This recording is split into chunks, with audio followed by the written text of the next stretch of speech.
আসসালামু আলাইকুম। সাদিয়া কুকিং হাউসে সবাইকে স্বাগতম।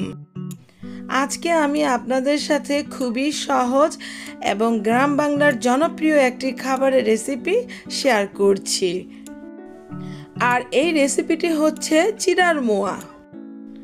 আমরা কিন্তু চিড়ার মোয়া সাধারণত বাইরে থেকে কিনে খেয়ে থাকি।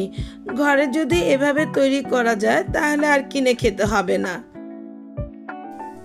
প্রথমে আমি একটা মিক্সিং বলে 1.5 কাপ পরিমাণ চিড়া নিয়ে নিলাম। এবার চুলায় একটি ফ্রাই প্যান বসালাম। ফ্রাই প্যানটি গরম হয়ে আসলে চিড়াগুলো দিয়ে দিচ্ছি। চিড়াটা দেওয়ার পর এগুলোকে খুব ভালোভাবে ভেজে নিতে হবে। এই চিড়াগুলোকে ততক্ষণ পর্যন্তই ভেজে নিব যতক্ষণ পর্যন্ত এর কালারটা পরিবর্তন না হয়। চিড়াটা যখন কালার পরিবর্তন হতে শুরু করবে তখন আর এগুলোকে হাত দিয়ে নাড়াচাড়া করা যাবে না, এভাবে প্যানটা ধরে নেড়ে চেড়ে দিতে হবে। চিড়াগুলোকে নামিয়ে নিলাম। চুলায় এই প্যানের মধ্যেই 1 টেবিল চামচ পরিমাণ ঘি দিয়ে দিলাম। ঘিটা আপনারা ইচ্ছে করলে স্কিপ করতে পারেন। তারপর দিয়ে দিচ্ছি আধা কাপেরও একটু বেশি চিনি। চিনিটাকে এবার নেড়ে চেড়ে দিচ্ছি। চিনিটা দেওয়ার পর চুলার হিটটাকে মাঝারি থেকে নিচুতে এনে এগুলোকে ক্যারামেল করে নিতে হবে। এই যেভাবে নেড়ে চেড়ে নিচ্ছি, দেখুন চিনিটা কিন্তু গলে গিয়েছে।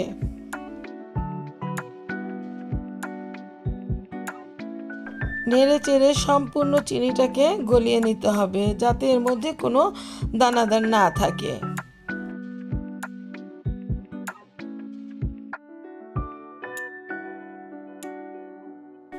এবার এখানে দিয়ে দিচ্ছি 1/2 কাপ পরিমাণ পানি।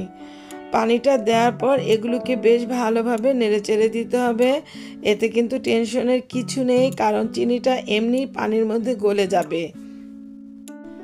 আস্তে আস্তে এই ক্যারামেলটাকে ঘন করে নিব। এই যে দেখুন, যখনই 1 তার 2 তারের মতো হয়ে আসবে তখন এটা নামিয়ে নিতে হবে। এই যে আমার 1 তারের মতো হয়ে গিয়েছে। এবার এই ক্যারামেলটা তৈরি হয়ে গেল। এখন এর মধ্যে ভেজে রাখা চিড়াটা দিয়ে দিচ্ছি, তবে চিড়াটা আস্তে আস্তে দিবেন, সব একসাথে দিতে যাবেন না। আমি কিন্তু এই চিড়াগুলোকে খুব ভালোভাবে ঝেড়ে নিয়েছি। এই যে আস্তে আস্তে চিড়াগুলোকে প্যানের মধ্যে দিয়ে দিচ্ছি আর নেড়ে চেড়ে দিচ্ছি। তো এগুলোকে এবার চুলা থেকে নামিয়ে নিচ্ছি। এই চিড়াগুলোকে কিন্তু খুব বেশি ঠান্ডা করা যাবে না, একটু গরম থাকা অবস্থায় মোয়া তৈরি করে নিতে হবে। আমি হাতে একটু পানি লাগিয়ে নিলাম। তারপর এখান থেকে খানিকটা মোয়া হাতের তালুতে নিয়ে গোল গোল শেপ করে নিলাম। এই যে একটা তৈরি হয়ে গেল। দ্বিতীয় আরেকটা মোয়া একইভাবে তৈরি করে নিচ্ছি। এমনি করে সবগুলো মোয়া তৈরি করে নিব। তো ভিউয়ার্স, তৈরি হয়ে গেল আমার চিড়ার মোয়া। আমার এই 1.5 কাপ চিড়াতে 10টা মোয়া হয়েছে। মোয়ার সাইজটা আপনারা আপনাদের পছন্দ অনুযায়ী করে নিতে পারেন। আমার এই চিড়ার মোয়া রেসিপিটি যদি আপনাদের এতটুকু ভালো লেগে থাকে তাহলে আপনারা আমাকে লাইক, শেয়ার, কমেন্টস এবং সাবস্ক্রাইব করতে ভুলবেন না প্লিজ। আর যারা আমাকে সাবস্ক্রাইব করেছেন তাদেরকে অসংখ্য অসংখ্য ধন্যবাদ। আবার হাজির হব অন্য কোনো সময়ে অন্য কোনো রেসিপি নিয়ে। আল্লাহ হাফেজ।